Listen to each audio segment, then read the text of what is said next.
el que exposaré és un treball que estem fent des de fa ja bastants anys, que és l'estudi de l'impacte de les relacions, de la qualitat de les relacions en les organitzacions, en la productivitat de l'equip, amb la satisfacció de les persones, amb l'obtenció de resultats, amb la sensació d'utilitat i de dignitat. O sigui, per tant, és tot un enfoc que, com diu el títol, la mirada, el foco, el posarem amb el tema de les relacions. Jo tinc una manera de parlar que està associada al moviment. No és que balli, però necessito moure'm. Si no, jo mateix em vaig adormint. Aleshores m'aixecaré, si em permeteu, i així també podré escriure.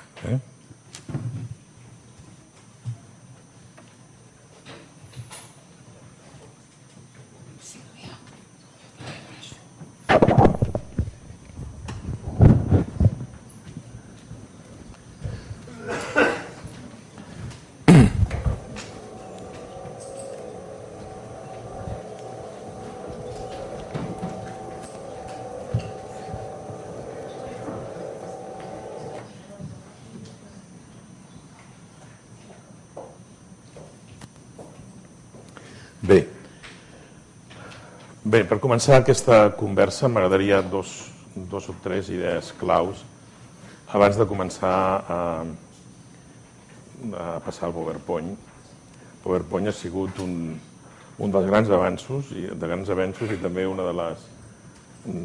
dels utensils que ens ha fet més imbècils. Per tant, és important tornar a recuperar la conversa sense el PowerPoint, que també és de gran utilitat. La primera idea, i crec que té a veure molt amb el moment on estem vivint, és entendre que... Se'm sent bé? Sí? És entendre que hi ha dues emocions que d'alguna manera regulen les accions dels humans. I que aquestes dues emocions estan presents en moltíssimes de les situacions que estem vivint. Una és el temor i l'altra és l'amor. De fet, quan això ho expliques en una escola de negocis i fas servir la paraula amor, et miren molt raro. D'on diu, i aquest... el que ens explicarà, no? Sembla que l'amor i les organitzacions no tinguin res a veure, l'amor i l'economia no tinguin res a veure i no més lluny de la veritat. Aleshores, en aquests moments hi ha moltíssima gent que està aquí i des d'aquí treballa, i des d'aquí viu, i des d'aquí conviu, i des d'aquí se sent potent o impotent. Hi ha organitzacions que es dirigeixen des d'aquí. Hi ha organitzacions que es dirigeixen des d'aquí. Direu, segur? Doncs sí que n'hi ha. Aquí podíem parlar de reconeixement. Aquí podríem parlar de por. Aquestes dues paraules ja la gent les entén més. Quan parles de por, volies dir això, i sobretot, com dius, quan volies dir amor et referies a reconeixement, doncs sí, ara ja ho entenc. Però, bueno, és amor. Que en el fons, si hi ha alguna cosa que la gent busca a les organitzacions, no només és els diners, sinó és el reconeixement. El que el reconeguin com una persona, grup, organització, país, el que sigui, des d'una perspectiva d'identitat, que el reconeguin com a tal, etc. Per tant, el reconeixement és una búsqueda constant. Quasi et diria que de tot el que hem vist, si hi ha alguna cosa que es repeteix, és la búsqueda de ser reconegut, o sigui, de ser vist per l'altre. Bé, Per mi això és molt important tindre-ho clar en un primer moment. Jo la veu, vale. Això és molt clar. Doncs això és molt important tindre-ho en compte com a primer moment. El fet que, fixeu-vos, la parella, la relació amb els fills, la família. Hi ha famílies on tot el dia estan parlant de malalties, on tot el dia estan parlant de tot el que els hi falta, no de les fortaleses. I llavors estan alimentant-se mútuament el temor, el temor, el temor, el temor, el temor. Hi ha altres famílies que estan constantment intentant identificar quines són les fortaleses, quines són allò que han fet bé i que han fet que arribessin on estan. I des d'aquelles fortaleses aborden situacions de crisi. Des de, dit d'una altra cosa, i a més utilitzant paraules d'escriptures sagrades, per dir d'una manera, no es pot donar llum des de la foscor. Es té que donar llum des de la llum, per dir d'una manera. No és molt difícil. Per tant, es té que treballar des de les fortaleses, el reconeixement, etc. Ho aclareixo perquè tot el treball que nosaltres estem fent i que estem treballant ho fem des d'aquesta perspectiva. Això sabem a on ens porta. Ens porta a l'úlcera d'estómac, a la crisi, ens porta també a la... D'alguna manera et vas entristint i t'arribes a creure que no pots fer res. I evidentment que sí que podem fer moltes coses. Fixeu-vos que en psicologia hi ha una figura molt interessant que és la indefensió apresa.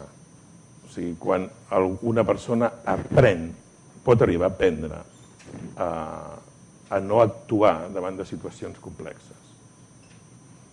I, per tant, vol dir que ha renunciat a la seva pròpia existència i ha renunciat a la pròpia capacitat que un té de transformar el que té al costat seu. Per tant, l'actitud positiva per nosaltres és molt important. I una altra cosa, una altra clau per entendre tot el que ve després, és una cosa que la directora ha parlat, que és, imagineu-vos que això podria ser el vostre equip de treball, per exemple, aquí la Maria, el Josep, l'Antoni, o podria ser els departaments de la Generalitat, o podria ser les autonomies d'un país, o podria ser uns països d'Europa, qualsevol sistema. Llavors, del que estarem parlant aquí és del que passa entre ells. O sigui, d'alguna manera, una organització és un entramat de relacions i és un entramat de converses.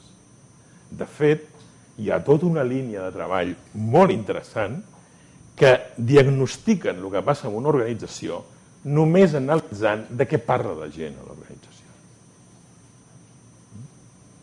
No us heu fixat mai que quan està la situació en crisi tothom està malalt? Com ha anat aquest cap de setmana? Bé, però m'ha fet molt mal aquí. Ui, però si sapiguessis, a la meva cosina li han diagnosticat una malaltia tremenda. I segueixen parlant i parlant i parlant. I doncs analitzes totes les converses i dius, aquí hi ha alguna malaltia. Perquè la gent només parla d'això. O aquella conversa tan interessant, no? Ui, és dilluns. Sí, dilluns. Bueno, ja queden menys per ser divendres. Sí, divendres. Llavors va pujar l'ascensor i diu, bueno, doncs anem tirant. Sí, anem tirant, farem el que podrem. Adiós. I llavors vas gravant això i dius, uf, aquí passa alguna cosa. Vull dir, ja enteneu la idea, no? O sigui que el tipus de conversa d'alguna manera està ja indicant quina és l'estructura de relacions que aquella gent configura. Evidentment, aquestes línies no són totes iguals. N'hi ha algunes que són molt amples, vol dir que estan molt enfortides. Hi ha altres que són intermitents, vol dir que estan debilitades. Hi ha altres que podríem dir que estan alterades. I algunes i tot, veurem, estan trencades. O sigui, s'han trencat. Sí? Jo poso exemples també de la família o de situacions perquè veieu que el model és, per exemple, dos germans que no es parlen per un tema d'una herència. És això. Dos germans que un dia per Nadal, perquè per Nadal i per Sant Esteve és on s'ajunten més famílies i on se separen més famílies. Són els dos moments de l'exorcisme familiar. I on es generen més converses per ajuntar-se i on, a més, és tot el simbolisme, no?, d'on estan situats cada un, els dos germans que no es parlen cada any es van acostant, aquest any a veure si es poses a costat. Bé, tot això. Doncs és interessant veure que nosaltres el que aquí parlarem serà del que hi ha entremig d'aquí. No parlarem de l'individu en si mateix, sinó de les relacions que hi ha entre les persones i les que configureu vosaltres amb la vostra gent. S'entén això? Bé, de fet, molts cops fixeu-vos que les organitzacions tenen un problema entre dos departaments i analitzen un departament i un altre departament i fins poden arribar a fer moltes accions des d'aquesta perspectiva. O sigui, tancat. Però, i qui analitza el que hi ha entremig? Perquè tu pots treballar bé aquí i aquí i la connexió. A part que hi ha una cosa molt clara. Fixeu-vos, per aquí circula un document. Va per aquí, per aquí, per aquí ha circulat molt ràpid i que bé, que interessant. Aquí ja es debilita. Bueno, no n'hi ha per tant, jo ho faria d'una altra manera. Aquí va passant i quan arriba aquí, per exemple, puf, hi ha una fuga. El document es perd. Vull dir, això té traduccions molt clares a l'organització.